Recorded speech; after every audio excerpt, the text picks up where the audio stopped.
Recently, while sitting back and watching the news night after night, I have felt this impending sense of dread and confusion at my fellow man. I can't help but think, what the fuck is wrong with these people? I hate my opponent, and I don't want the best for them. I'm sorry. The angels wept, but those tears have been turned into fire in our hearts. And that fire burns with a righteous fury that our enemies cannot comprehend or understand. That your wish for Canada to be the 51st state is a, quote, real thing. Is it a real thing? Yeah, it is. I think Canada would be much better off being a 51st state. The storm whispers to the warrior that you cannot withstand my strength. And the warrior whispers back, I am the storm. The light will defeat the dark. We will prevail over the forces of wickedness and evil. They cannot imagine what they have awakened. They cannot conceive of the army that they have arisen in all of us. Because we stand for what is good, what is virtuous, what is noble. And to those trying to incite violence against us, those trying to foment hatred against us, what do you have? You have nothing. You are nothing. You are wickedness, you are jealousy, you are envy, you are hatred. You are nothing. You can build nothing. You can produce nothing. You can create nothing. We are the ones who build. We are the ones who create. We are the ones who lift up humanity. You have no idea the dragon you have awakened. You have no idea how determined we will be to save this civilization, to save the West, to save this republic. You cannot frighten us, you cannot threaten us, because we are on the side of goodness, we are on the side of God. Is this behavior normal? Am I the abnormal one? These people aren't just different from me. They don't even seem to perceive the world the same way as I do. It's like our fundamental being, our understanding of right and wrong, is completely out of sync. Nowhere is this clearer than in the current MAGA movement. There is an almost insurmountable gulf between myself and their understanding of the world and ethics. What makes this phenomenon even more confounding is that the MAGA morals seem so inconsistent. It seems impossible to track their ethical belief structure. The first issue I noticed was an inconsistency in the relationship between their stated beliefs and their actions.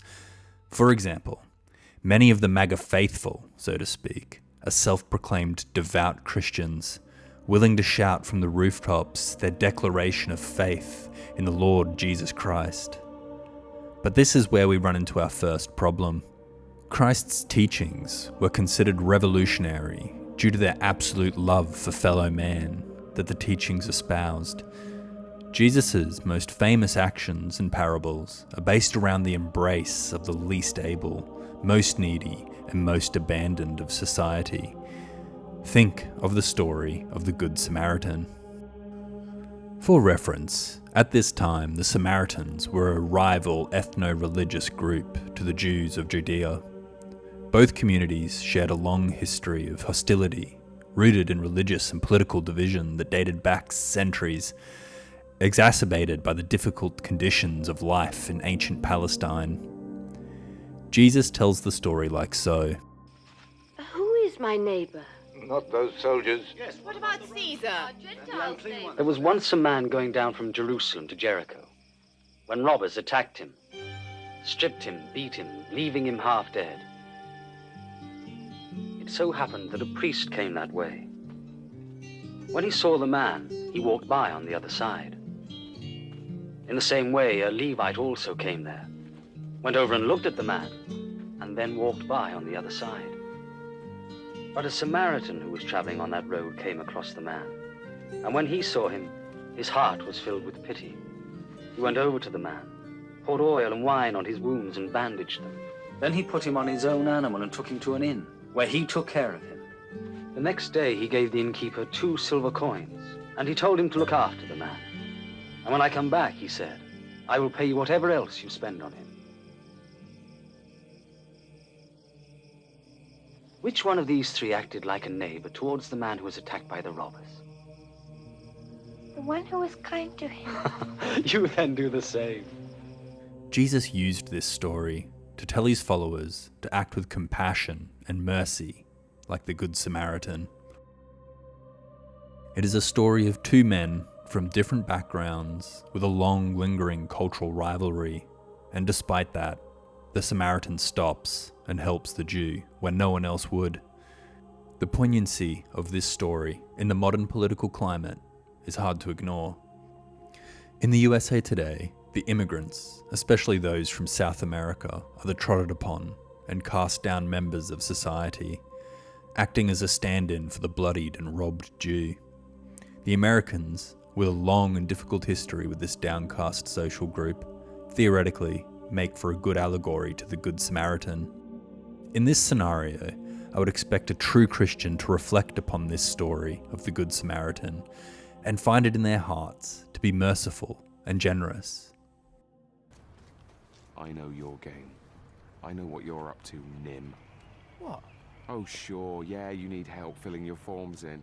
Oh, please, missus, I've been on the streets for so long, I've forgotten how to use a pen. Yet, what do we see? We see the MAGA Republicans, self-proclaimed Christians, not only ignoring the figurative pleas for help, but seemingly reveling in the suffering.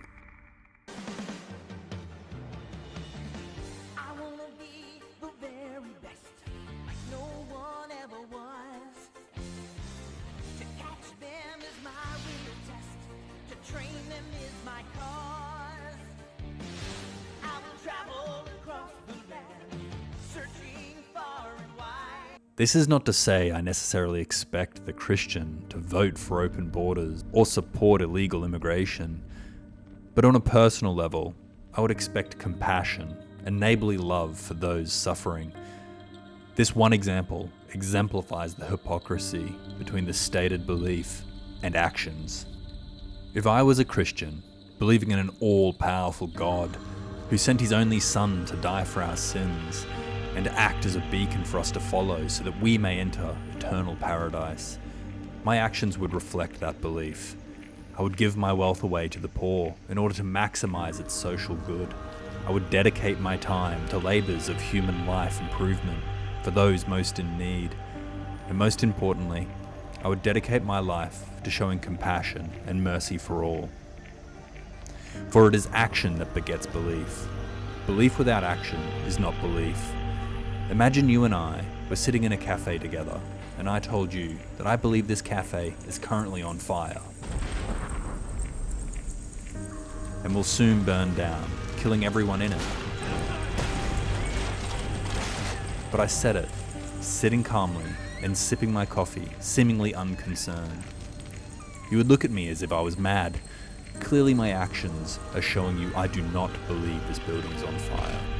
That, or I have a total disregard for my own life and the lives of others.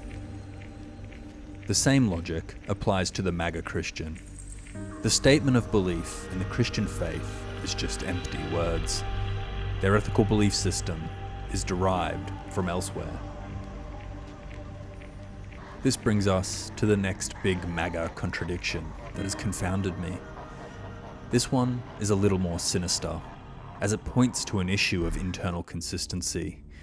Many of these MAGA Republicans seem to flip-flop on their stated belief system as soon as the situation requires it, there seemingly being no strongly held conviction on right and wrong. One of the most recent examples of this is cancel culture. We have literally tens of millions of people in the United States who are afraid that the cancel culture is coming for them, and cancel culture does exist. The Republican base worked themselves into a frenzy when Disney was cancelling contracts with actors who had come out with statements that were contrary to the business's public image. Gina Carano was a former MMA star Now, apparently back in November, according to the Hollywood Reporter, there was talk about giving her her own spin-off show. Well, then they decided we're not going to do that anymore. You know, we've decided that we're not going to do that. Apparently they had decided that back in November because she had made some social media posts about President Trump, and this made them very angry. And so they essentially removed that possibility. Or when conservatives on Twitter were having their accounts banned for breaking T's and C's. Twitter also shadow banned Fox's Dan Bongino. According to Weiss, Twitter at one point slapped Bongino with a search ban. That made it impossible for users of Twitter to find tweets by Dan Bongino. During this period, conservative values were that of freedom of speech. Give me liberty or give me death. But now, the power dynamic has switched. Elon Musk now owns Twitter, and he bans people for opinions from the left of the political aisle. This is what independent journalist Aaron Rupar saw when he opened his Twitter account Thursday night. I initially thought people, were trolling me or that perhaps there was some sort of technical error. It wasn't an error, and he wasn't alone. Journalists from CNN, the New York Times, and Washington Post were also suddenly suspended. It turns out I was part of a larger group of journalists who have been critical of Elon who were banned. Trump uses the power of the government to pressure networks to deplatform TV hosts. President Trump is digging in on his threat to television networks. Late-night host is on network television. There is a licensing.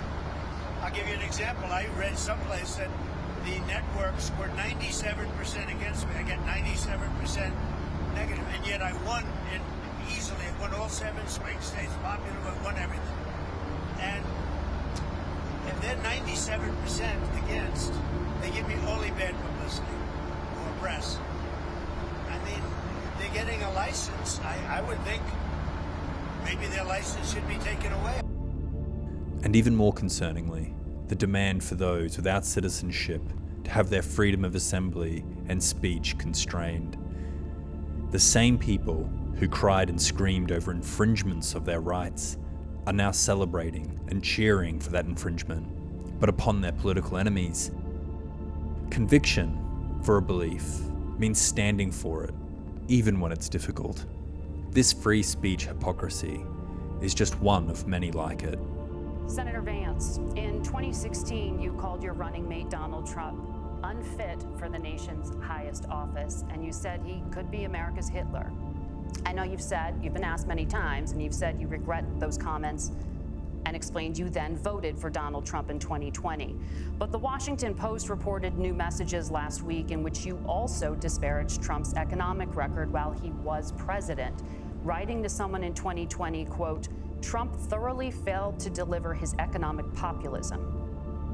You're now his running mate, and you've shifted many of your policy stances to align with his. Despite new court documents revealing the biggest names on Fox News, along with the top executives, never believed the election was stolen, they still gave a megaphone to the conspiracy theory saying it was. And even as of last night, Tucker Carlson, who privately, we now know, said Trump should concede and said that fraud did not impact the outcome of the election, still went out publicly and fueled the fire. There are so many unanswered questions, some of them lingering. How, for example, did senile hermit Joe Biden get 15 million more votes than his former boss, rock star crowd surfer Barack Obama? Results like that would seem to defy the laws of known physics and qualify instead as a miracle. Was the 2020 election a miracle? Honestly, we don't know. What's your problem?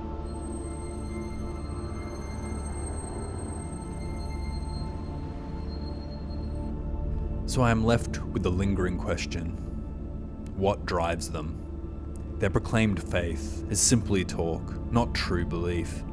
Their principles only stand until it's advantageous to abandon them. How do these people live their lives? Do they have no philosophy or standard to live by? No principles to constrain their base desires? I couldn't comprehend these contradictions, these inconceivable ethical positions. I had to go to the pub. I had to escape my overthinking. At least at the bar, I could find some solace at the bottom of a glass.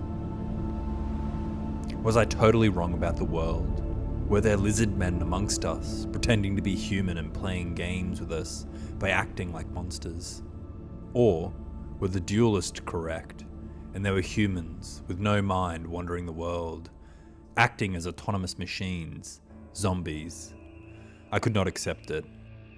If there were humans who looked like me, sharing all my characteristics, yet had no mind, I'd have to abandon all my understanding of the world and rethink inductive reasoning.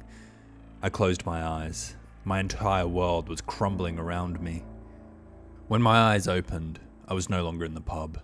I was in a dark and dingy cave. The cave was dimly lit, and beside me sat a group of men, chained to the wall behind them. They were transfixed, watching the silhouettes dancing on the wall in front of them. Looking for the source of the illumination, I turned around, seeing some sign bearers waving around their signs, the source of the silhouette. Behind the sign bearers was a fire, causing the illumination. And beyond the fire, I could see the exit of this dim and dingy cave. I started towards the exit, but before I could move, a crazy homeless man in a toga grabbed my shoulder and told me I could not leave this cave. He told me his name was Plato, and this cave was simply a metaphor, a representation of our world. I asked him, if this cave was our world, then what was outside the cave? Outside the cave is the realm of forms, he responded. He explained that the realm of forms was a perfect world, a world where everything was possible, as it was meant to be, and what we saw in our world was simply a pale imitation, like the silhouettes dancing on the cave wall. Imagine, for example, a cake. In our world, there are thousands of flavors, sizes, colors, and decorations, all of which are simply imitations of the one true perfect cake in the realm of forms. Each variation we see in our world, capturing a different aspect of the one true cake's perfect form. I asked this supposed Plato, how was I supposed to reach this perfect world, the realm of forms? This is when he told me the devastating news. The realm was unreachable. The perfect world will never be ours to enjoy. But he explained that it was not all hopeless. While we could not reach it, it was possible for us to glance upon its glory and discover some of its truths. How then can I see this perfect world? I inquired. Plato replied that it was through the use of logic and reason, something all men possess. However, he went on to explain that while it was possible for us all to glimpse the realm of forms, there were only some amongst us who were gifted with raw intellect, sharpened by studious education, that would ever be able to glimpse enough of the realm to derive true virtuous insight. These men are the philosophers. Plato continued to explain that the realm of forms gives us a single perfect goal for everything, from one perfect cake to one perfect society and to one perfect moral goodness. The philosophers, those best able to see into the realm of forms, are to be the leaders in society, both ethical and politically, as they are able to see the world as it should truly be and know what ethical virtue is truly good. It is the job of the less intellectually endowed, the economic class, to follow these men, listen to what they tell us, and act as they do, because whatever virtues they display are the virtues derived from a perfect world. Waking up from my delirious dream, the weight of what Plato had told me set in. The realm of forms was real and alive, against all odds, and everything that I had accepted as reality, I had missed the existence of a realm, a perfect world that exists outside of our traditional understanding of reality. The American realm of forms. It lives in the hearts and minds of the men and women that adhere to the MAGA philosophy, an animating force that acts as their ethical compass. The American realm of forms is conceptually quite different to that of Plato's. It's based on an imaginary American past, based sometime around the 1960s and 70s, a past full of prosperity, wealth, and social cohesion, where if you work hard enough, your success will be abundant. The neighbourhoods are saturated with white picket fences and large colonial homes. Your neighbours' children flood the streets, playing outdoors, but will always adhere to their parents' demands, as an obedient child should. Women are at home, maintaining the household, while the men, the head of the household, are at work, bringing prosperity to family and nation. In this realm, social conformity is paramount. Christian identity is a necessary identifier, as being part of the in-group. And attendance to church is a regular Sunday feature. Diversity does not exist, as the risk of disruption to harmony cannot be allowed. This realm is predominantly a white nation, as the American founding fathers intended. Taxes are low and goods are cheap, but social programs are available, funded not by income tax, but by tariffs, charged upon the lesser nations wanting access to the greatest and wealthiest country on earth. And of course, American global supremacy is undeniable, and its power unparalleled. The development of this American realm of forms isn't new. It has been expounded upon through decades by constant repetition. The likes of Fox News have repeatedly told its audience of the corruption in politics. Counselor, is she too big to jail or too politically connected? She might be. We need to be realistic. Do we really believe that a Democratic-controlled Justice Department is going to indict and then convict the would-be Democratic presidential candidate for the United States? Those who spend their life practicing the art of civil service are inherently corrupt, only looking for ways to rob the American people. They have been told that the government is inherently restrictive. Its goal is to steal from the hard-working citizens through taxes, and to give it to the less deserving through welfare. I put in 50, 60-hour weeks. Just going to see me doing this right now. I'm trying to provide for my family. I think my family else can be You're not providing for it. I am. The government is. They take it out of my check. They don't. Okay. And contact your local senators and congressmen and issue a complaint. Vote Republican. I'm sorry. I don't know what to tell you. Oh, trust me. I am not a bleeding heart. That ain't ever going to happen. I don't care about you, lady. Just shut the up. I don't have to. It's a free country, remember? All right.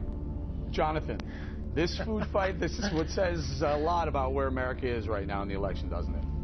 Well, Eric, this would infuriate me as well. I'm proud of this woman. This is the producers and the looters. And you know what? She's absolutely right. You have every right to keep every cent of your money. It's not government's decision to redistribute as it sees fit. They have made a decision that they would rather give taxpayer-funded benefits to illegal aliens than to keep the doors open for the American people to keep.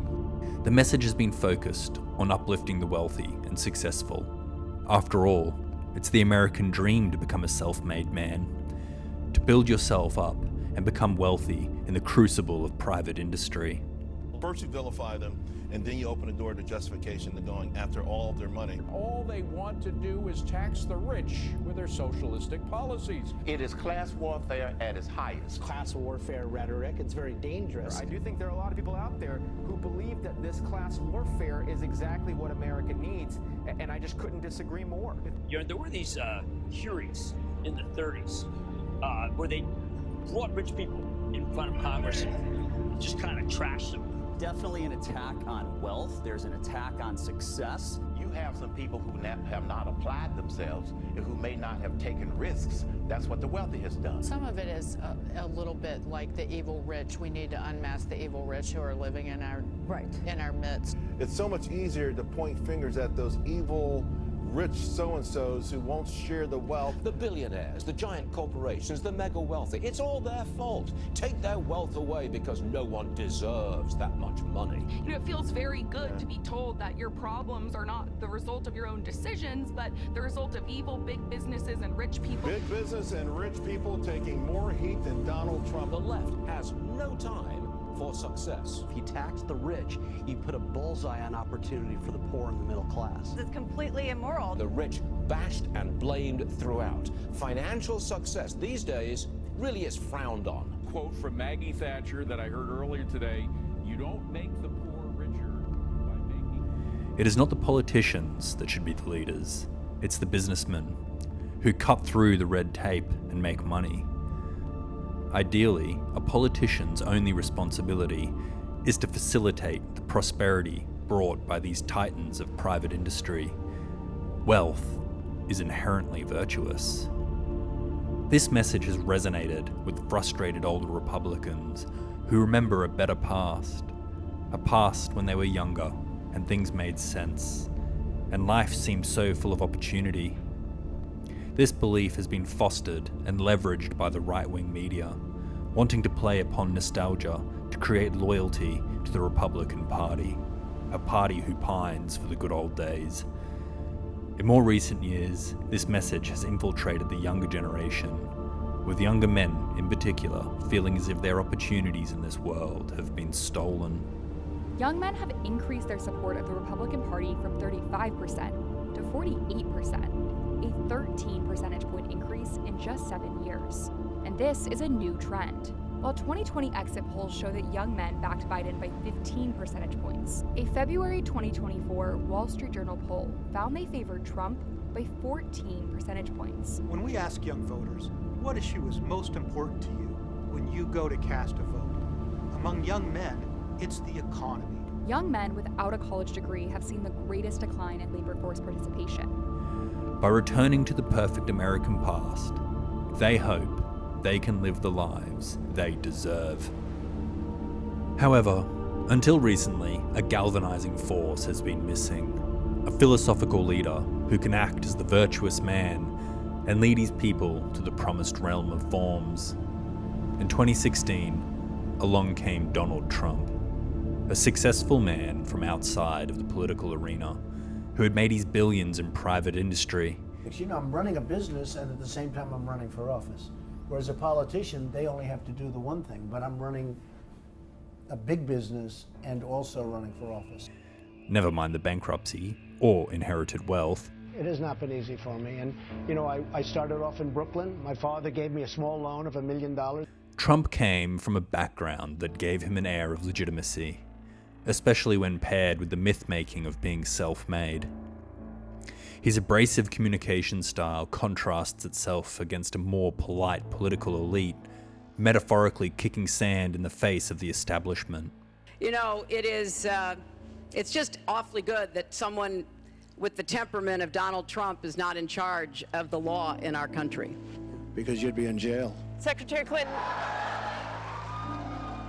The simplicity of his proposed solutions were easy for his base to grapple with and understand. We're going to build the wall. We have no choice. We have no choice. His refusal, or perhaps inability, to take accountability created the perception of strength. 2025, his crypto exchange Binance helped facilitate a $2 billion purchase of World Liberty Financial's stablecoin. And then you pardoned CZ. How do you address the appearance of pay for play? Well, here's the thing. I know nothing about it because I'm too busy doing the other. But he got a tell you that. But he got a No, I can only tell you this. My sons are into it. I'm glad they are because it's probably a great industry, crypto. I think it's good. You know, they're running a business. They're not in government. And ultimately, his promise to make America great again, resonating in the minds of the people who knew that the American realm of forms lay in its historical roots. Together, we will make America strong again. We will make America wealthy again. We will make America prosper again. We will make America proud again. We will make America safe again. And we will make America great again. Thank you. God bless you. Thank you. Thank you. This was the man who could see the American realm of forms most clearly. And as Plato said, the man who can see the perfect realm clearly is a virtuous man, the Philosopher King. Trump, in the mind of his loyal followers, is the virtuous man as illustrated in Plato's Republic.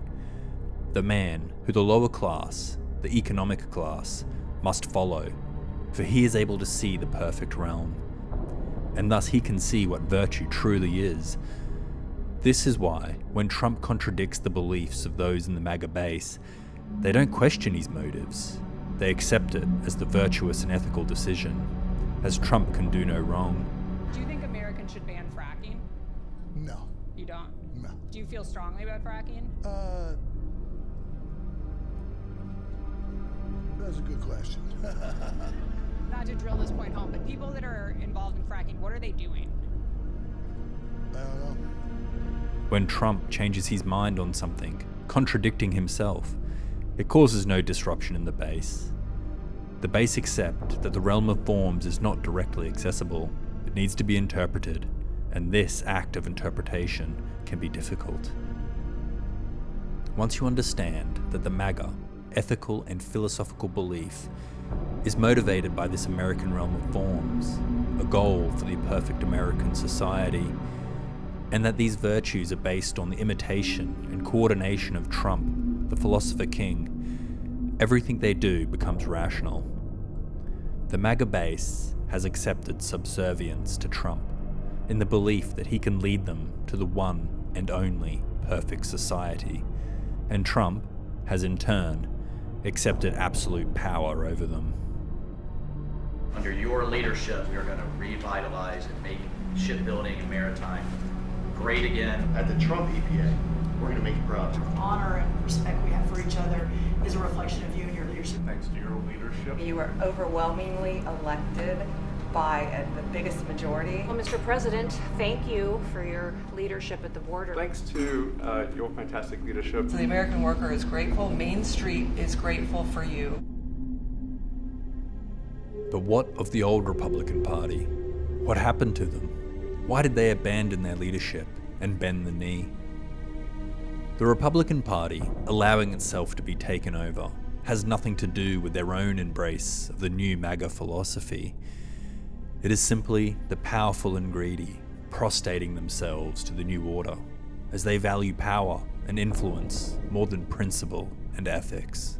Con artist is about take over the Republican Party and the conservative movement, and we have to put a stop to it. So we're going to put a stop to it now. There is no way we are going to allow a con artist to take over the conservative movement, and Donald Trump is a con artist. The president-elect has officially announced Florida Senator Marco Rubio as his pick for Secretary of State. It's a tremendous honor to the president would place his confidence in me in a position of such importance. In the case of some of these men, Trump has publicly shamed and demeaned. Like when Trump degraded Ted Cruz's wife, calling her ugly. Or when Trump encouraged his supporters to kill the last vice president, Mike Pence, on Jan 6. And Mike Pence, I hope you're going to stand up for the good of our Constitution and for the good of our country. And if you're not, I'm going to be very disappointed in you, I will tell you right now. Yet, they still grovel in deference to Trump, as they prefer to hold on to their relevancy, rather than make a hard stance against a man who sees them as less than human. The old guard are desperate to hold on to power, their moral beliefs weaker than that of their greed, their position of power and relevance more important than principle. This is a phenomenon that has been seen throughout history. Notably, when the Roman Senate accepted the domination of the Emperor Augustus, preferring to instead abandon their morals and belief in the Republic for a chance to hold on to whatever diminished power was left available to them.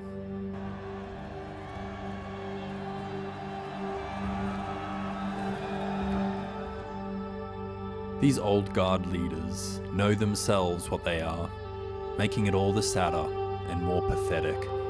I'm not in the habit of supporting someone who attacks my wife and attacks my family. I think that is going beyond the line. I think our wives, I think our kids should be off limits. I'm going to tell you what I really think of Donald Trump. This man is a pathological liar. He doesn't know the difference between truth and lies. If you hooked him up to a lie detector test, he could say one thing in the morning, one thing at noon, and one thing in the evening, all contradictory, and he'd pass the lie detector test each time. And I am eager to work with President-elect Trump. In this text exchange 2 weeks after the election, Tucker Carlson texting other Fox News hosts Sidney Powell is lying, by the way. I caught her. It's insane. He says about Trump's lawyer, Sidney Powell, and Rudy Giuliani's unfounded claims. Sidney is a complete nut. No one will work with her. Ditto with Rudy, Laura Ingraham wrote back. Tucker responds, "It's unbelievably offensive to me. Our viewers are good people, and they believe it." Even as those same hosts went on the air arguing completely otherwise. Just like the old guard Republican leadership are trapped, unable to denounce Trump without losing all their power, and ultimately their job, so too are the base trapped. The MAGA base have accepted virtue ethics as their moral framework, a framework for them to judge the world by and make life-altering decisions on. It is incredibly difficult for anyone to analyze their own foundational beliefs. Just ask any atheist who grew up believing in any religion. With virtue ethics, this foundational analysis is even more difficult. It requires the adherent to question their virtuous leader. But if your moral framework is based on the adherence and conformity to the leader, by what framework do you judge the moral decisions of the leader? The only way for the adherent to question the moral authority of the leader is to confront the realm of forms. But the realm of forms isn't real, not in the literal sense. It's an idea that by its design is not clear or directly questionable. After all, how do you define perfection? For the American realm of forms, based on a fictional past, it would require the adherent to read their history and to understand the truth of America's past. But this would mean questioning everything about their understanding of the past and American exceptionalism. Finally, accepting the virtuous leader as immoral or unethical would mean accepting one's own moral failures. A jury in New York finding Donald Trump, the Republican presidential frontrunner by far, liable for sexually abusing and defaming writer E. Jean Carroll. The jury also awarding the former magazine columnist nearly $5 million in damages to be paid by Mr. Trump. In a way, we're all trapped. Trapped in a reality where everyone has their own idea of perfection, an idea we all cling on to, hoping that if this one perfect idea is achieved, the world will be righted. Maybe it's time for us all to learn something from Plato's student, Aristotle, and accept the world isn't static, it's chaos. Change is inevitable. Today's perfection is tomorrow's imperfect and inadequate. For Aristotle, virtue isn't found in perfection, but in practice, in learning to act well amid uncertainty. Thank you for watching, and if you enjoyed the video, please remember to like and subscribe.